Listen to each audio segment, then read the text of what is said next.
La région Auvergne-Rhône-Alpes vous présente Voyons voir.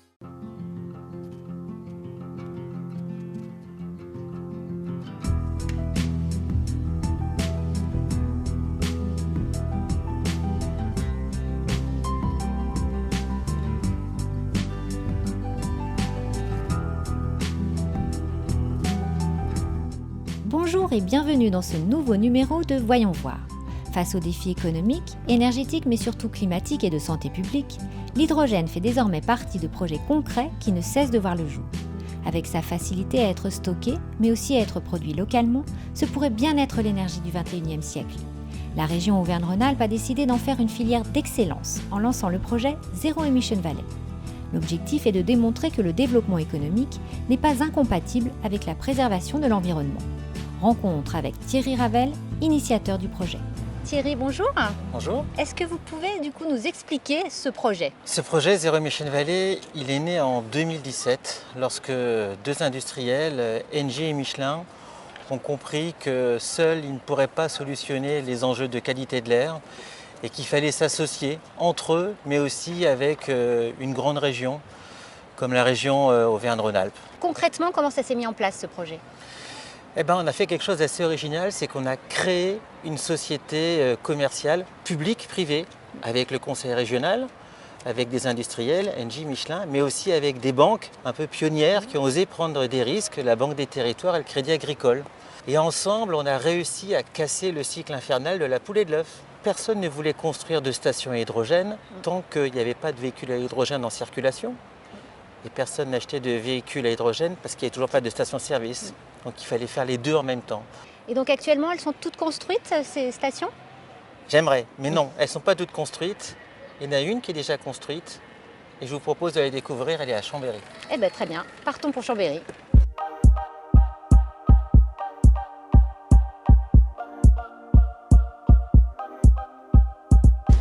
Guillaume, bonjour. Bonjour Catherine. Bon, alors où est-ce qu'on est là ? Donc on est sur la première station du projet Zero Emission Valley, station hydrogène fabriquée par l'entreprise Attaway, sur la zone utilisateur sur laquelle on recharge les véhicules. D'accord. Et je vais vous emmener dans la zone technique dans laquelle on produit le carburant qui est l'hydrogène. D'accord, comme ça on va essayer de tout comprendre. Voilà. Et bien on y va.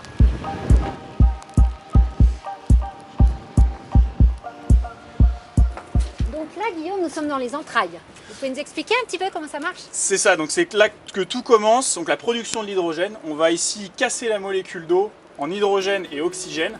Les deux éléments sont séparés et nous on n'utilisera que l'hydrogène, l'oxygène sera relâché à l'atmosphère. Et l'hydrogène il sortira à 30 bars et il cheminera juste là sous tes pieds vers le module de compression stockage. D'accord, on va aller le voir alors. Oh là là, c'est impressionnant. Voilà, donc ici on a beaucoup de tuyauterie, mais c'est le module où on va comprimer l'hydrogène jusqu'à une pression très élevée de 900 bars. On va le stocker derrière dans les bouteilles à cette pression-là et on le refroidit très bas à moins 40 degrés. Et ensuite, il va directement dans la station. Ensuite, il reste stocké là, il attend qu'un véhicule se présente en fait. Et là, au moment où l'utilisateur va demander un plein, l'hydrogène va être déstocké d'ici pour aller dans le véhicule. Et donc on peut aller voir comment on fait le plein d'une voiture ? Bien sûr, ouais, on y va.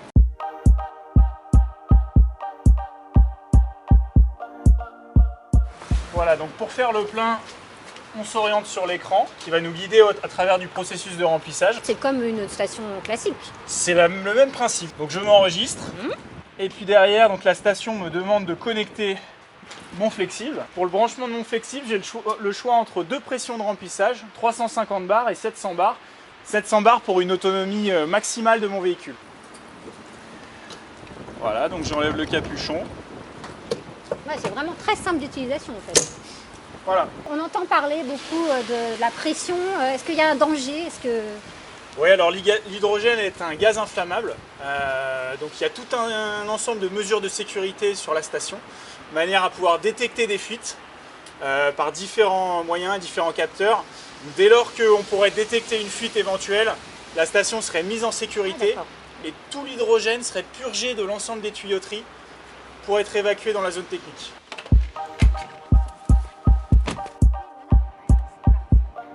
Bon bah c'est parti pour 700 km.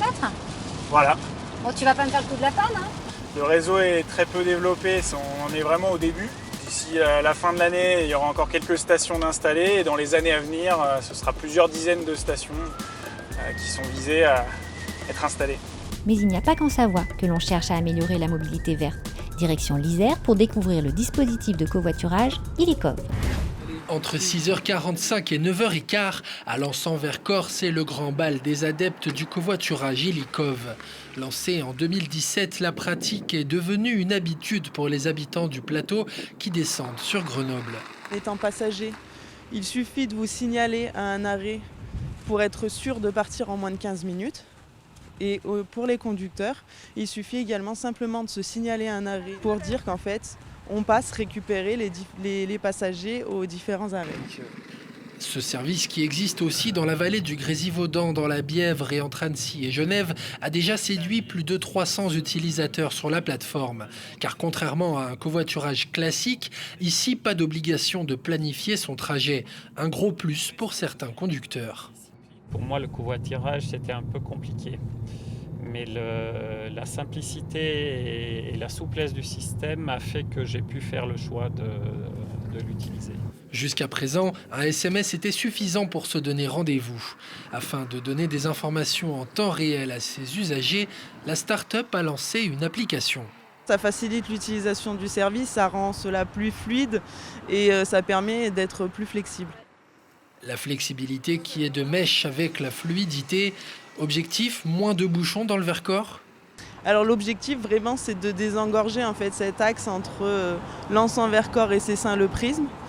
On souhaite en fait que les travailleurs et les personnes qui font des trajets domicile-travail puissent partager leur trajet. Si l'intérêt peut être financier grâce au partage des coûts, à savoir que les conducteurs sont rémunérés 1 € par usager pris et que pour les utilisateurs le prix est libre, l'avantage principal reste l'impact sur l'environnement et la fluidité du trafic. Aujourd'hui, 74% des trajets maison-travail sont réalisés en voiture, dont plus de la moitié en autosolisme. Retour en Savoie à Technolac, un site dédié à l'innovation. Il fait partie de la zone test pour les modes doux de déplacement et particulièrement l'utilisation de vélos à hydrogène. Explication tout de suite avec Lionel Rosser. Lionel Rosser, bonjour. Bonjour. Donc vous êtes chargé de mission à l'agence Écomobilité Savoie-Mont-Blanc. Donc, alors c'est quoi votre mission du coup? Alors ma mission, je m'occupe de la mobilité des salariés.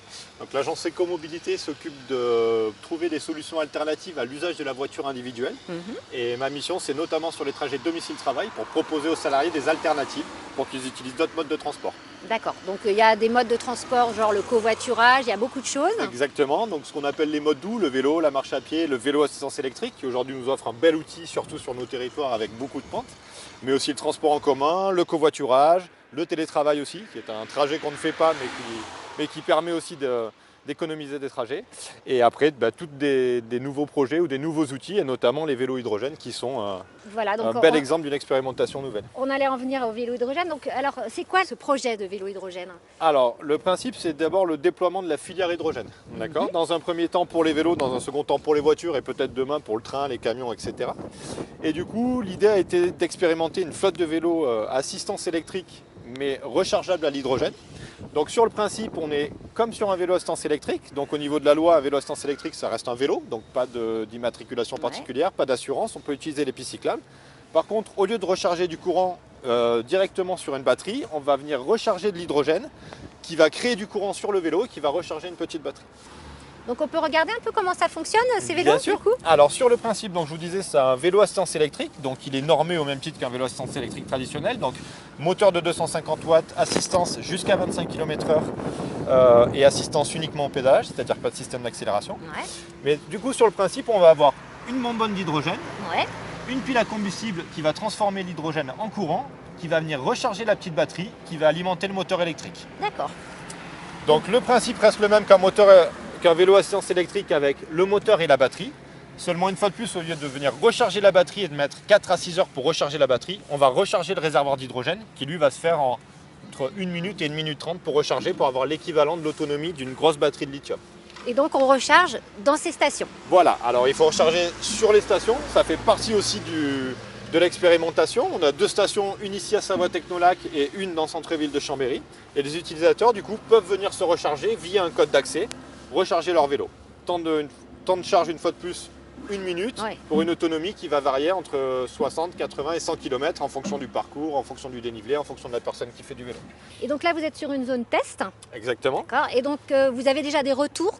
Oui, alors nous, l'agence Écomobilité, en fait, on pilote l'action pour faire le retour technique au niveau des partenaires, au niveau de l'ADEME et au niveau de CGLE qui pilotent l'expérimentation. Donc on a 15 partenaires qui ont des vélos. Donc certains ont des vélos attitrés à des personnes, donc ça nous permet d'avoir des retours sur des utilisateurs longue durée. On a certains utilisateurs qui ont fait plus de 2000 km avec ces vélos depuis le début de l'expérimentation il y a 2 ans. Et après on propose aussi des locations courte durée pour des nouveaux utilisateurs qui voudraient juste expérimenter une journée ou 2 le vélo hydrogène. Et là on leur demande aussi un retour d'expérience pour avoir leur retour sur l'utilisation du vélo. Donc moi ce que je vous propose c'est qu'on les essaye du coup. Eh ben allons-y, ils sont faits pour. Bon. Hop. Allez.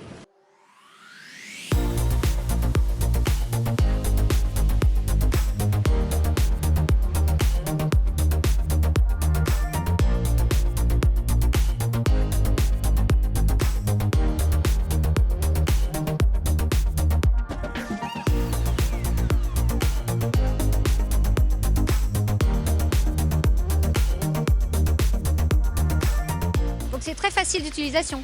Oui, c'est l'équivalent d'un vélo assistance électrique. Pour l'utilisateur, c'est la même facilité. Et si on veut en acheter un, c'est possible ou pas? Alors pas pour l'instant, on est encore dans le cadre de l'expérimentation, donc on est vraiment sur les prototypes. Mais l'idée de Pragma Industrie, qui est le constructeur de vélos, c'est de commercialiser les vélos d'ici 1 an ou 2. Voilà, avec un prix aux alentours de 4 000 – 4 500 €, qui est un petit peu plus cher qu'un vélo électrique haut de gamme traditionnel. Et donc la fin de l'expérimentation, c'est dans combien de temps? Elle est prévue l'expérimentation était pour 3 ans. On est à la 2e année, donc il reste 1 année encore d'expérimentation. Merci de nous avoir accueillis parce qu'on voit que malgré le temps, on peut quand même faire du vélo. Tout à fait. Et on vous souhaite beaucoup de succès. Merci et à bientôt en vélo hydrogène, j'espère. Tout à fait. Allez, c'est parti. Sur une piste cyclable. Toutes ces belles initiatives nous montrent à quel point notre territoire est avant-gardiste sur les énergies intelligentes. Cette clairvoyance permet de viser des objectifs ambitieux, aussi bien économiques par la création d'emplois autour de ces nouveaux carburants, qu'écologiques en réduisant les émissions atmosphériques. De nombreux autres projets hydrogènes sont également en cours, tels des bus, des bateaux ou encore des camions. Nous sommes donc bien en route pour développer la mobilité zéro déchet. La région Auvergne-Rhône-Alpes vous a présenté Voyons voir.